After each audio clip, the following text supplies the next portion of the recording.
student, most welcome once again in the psychology class. Nowadays we are studying very interesting chapter, self and personality, and we are studying TAP approach, trait approach by different psychologists. You will see that what is different approaches given by the psychologist. Now see, we are studying the trait approach. Cattle ने व्यक्तित्व की व्याख्या शीलगुणों के आधार पर की है, traits के आधार पर की है।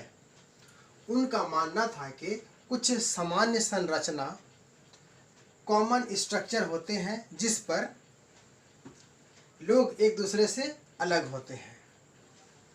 इन संरचनाओं को तय करने के लिए उन्होंने एक स्टैटिकल टेक्निक का उपयोग किया है जिसे कारक विश्लेषण, फैक्टर एनालिसिस कहते हैं।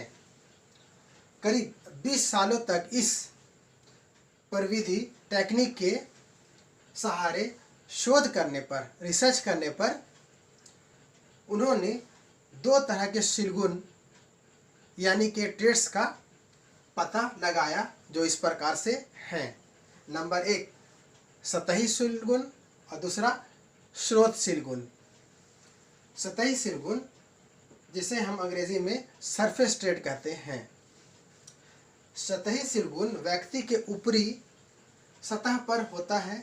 यह शीलगुण ऐसे होते हैं जो व्यक्ति के दिन प्रतिदिन के अंतक्रिया, इंटरेक्शन में आसानी से जाहिर होते हैं, जैसे प्रसन्नता, चीयरफुलनेस और परोपकारिता, एल्टरुइज्म। ऐसे गुण हैं जो सतही गुण के उदाहरण हैं। नंबर 2 स्रोतशील गुण, सोर्स ट्रेट। स्रोतशील गुण व्यक्ति की भीतरी संरचना, इंटरनल स्ट्रक्चर होती है। स्रोतशील गुण सतही गुण की तरह दिन प्रतिदिन की अंतक्रिया, इंटरेक्शन में जाहिर नहीं होते हैं। इसका प्रेक्षण, ऑब्जर्वेशन किया जाता है, जैसे सामुदायिकता, ग्रीगरेशनेस और हास्य, ह्यूमर इसके उदाहरण हैं। Now we have seen that surface trait and source trait are different from each other, and this trait is given by cattle. एक सतही गुण होता है और एक स्रोत गुण होता है जो अपने आप में भिन्न है, डिफरेंट है।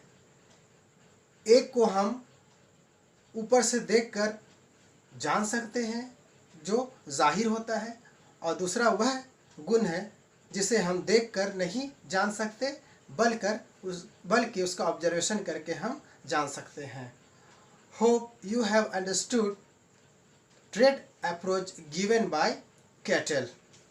B continue with me in my next classes also, and don't forget to like, share and subscribe it, because the chapter is personality.